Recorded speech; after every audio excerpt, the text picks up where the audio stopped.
Armbrister. I'm the head of the middle school at Viewpoint, and I'm here to be mindful and hopefully to help you become a little bit more mindful in your daily activities in life. I'd like to start with something pretty simple, something you probably started your day with as you left your house. I'd like you to take your shoes off. I did already. Now I know, thank you. I know it might be a little tight in some of the rows, but please take a moment carefully. This is an optional activity. And for just a moment, feel what it's like to be sitting here in this room on campus with your shoes off. But that's not the point of the exercise. Here's the point of the exercise. Please put your shoes back on. And stop. And I would venture to guess that almost all of you are putting on your shoes in exactly the same manner you did this morning when you put them on the first time. That's because we do most things in life by pattern. Go ahead and put them down. Or leave them off, it's your choice.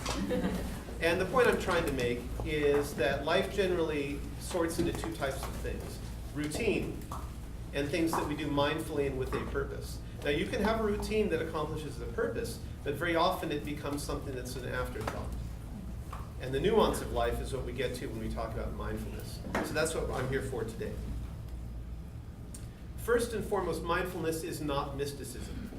Mindfulness is generally associated with meditation, and for that reason, some people tend to think that it's esoteric, a little bit off the beaten path, maybe something way too close to New Age to be comfortable. That's not true. Actually, the Western tradition is also associated with mindfulness. I like to look at it as the 3D version of observation. If you observe something, generally speaking, you're looking at it. But you need to feel it, you need to think it, taste it, within reason, and be aware of all the permutations that go along with it. Simply, mindfulness is being present in the moment and aware of everything that's going on around you and recognizing it and accepting it for what it is. We talked about routine a moment ago about your shoes. Most of us get on an elevator the same way. We stand the same direction. I personally love to walk on an elevator and turn around. Makes everybody a little bit nervous, but it kind of wakes them up a little bit for your day. Again, routines are fine when they're efficient, but too often they lead to complacency or even worse, overconfidence in the particular activity you're taking part in. Here's a great example. When we drive, we've taken for granted that we're doing something that we can handle. That is not the case. It's an inherently dangerous activity. And when you add a distraction, or in this case, I think two, because those bees are out of this world, I don't know where they're going. But when you add a distraction, you may think that you're fully cognizant of what's going on around you, but I would submit that you are not. And this has potentially dangerous consequences. I'd like to add another, and we're going to see a quick YouTube clip from 1968 about the study of aikido. Aikido is a rather obscure Japanese martial art that essentially harnesses one's own inner energy and the inner energy of your opponent, and in theory, involves the inner energy and universal energy that's around us all the time. And here's where we start to get a little bit into that mystic thing that some people lose faith in. But bear with me for a moment and observe a few things about this. This is practiced in 1968 in Japan. There's no sound on the video, and that's on purpose, not because the soundtrack isn't meaningful, but because Aikido practice is conducted in silence. There's some grunts and groans when you land. There's the thump of your body on the ground. But essentially, you're learning by observing fully. Notice how crowded it is.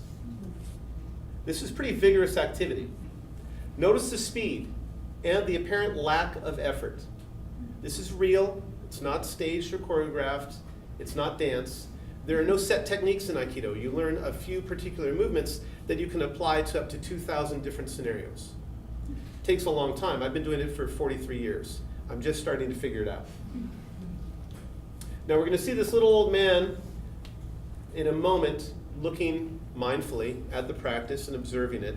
His name is Morihei Ueshiba. He is the founder of Aikido, and he is practicing mindfulness and watching this instruction. At this time, he's 85 years old.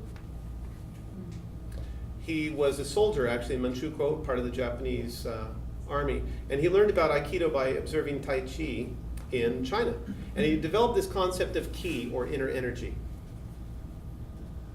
Now, all these people are exercising ki. Please notice the man standing. He's the instructor, and I'd like you to watch how he instructs a student right now.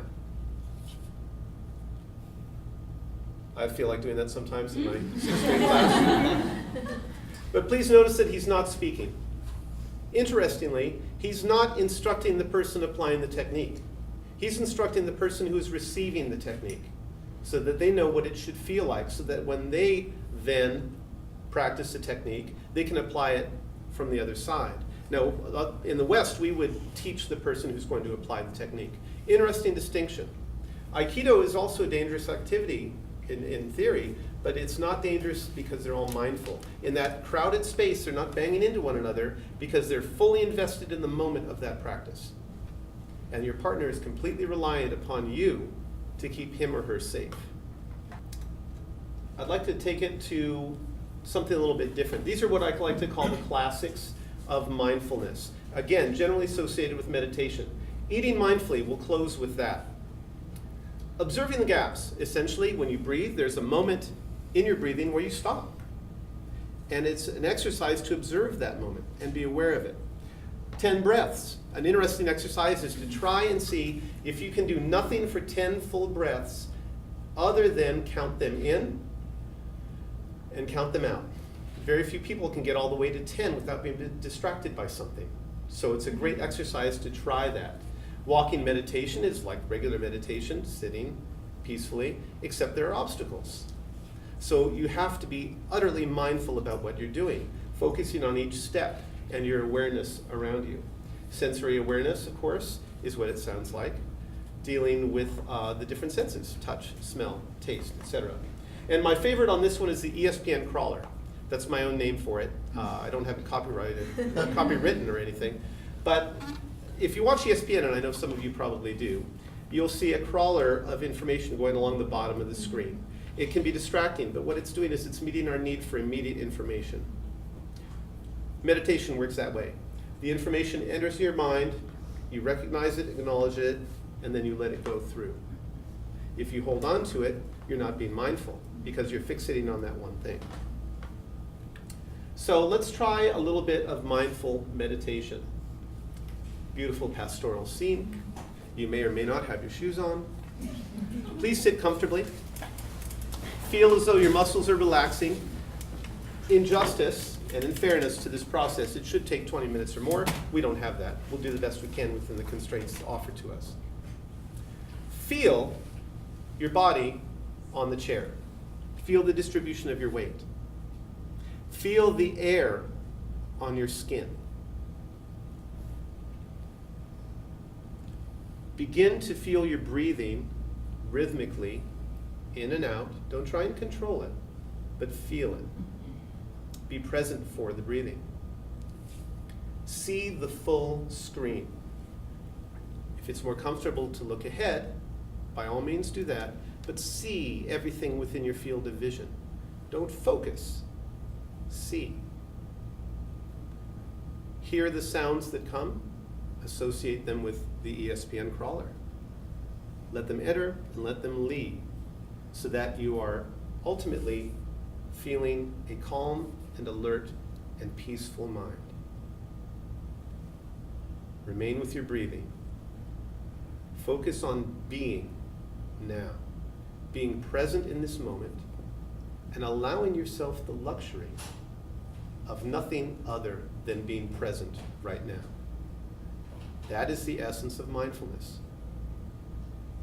In every moment, you are present, and therefore able to understand and appreciate that moment for what it truly is, which is the goal of Buddhism, the goal of enlightenment, is to become fully aware. Now, for Mr. Didden and my friends out there who need something a little more tangible, and don't just go on faith, there's some science that goes along with it. The Western tradition also recognizes this idea. Abraham Maslow in the 1960s came up with this idea of Maslow's hierarchy, which essentially is meeting human needs. We have essential needs. We need to eat. We need to sleep. As you move up this triangle, you'll notice that the needs become a little bit more complicated, usually a little harder to attain. Generally speaking, you must master or acquire all of these things before you move to the next level. And at the top of the pyramid, we get to the aikido principle, or the mindfulness principle, and that is self-actualization.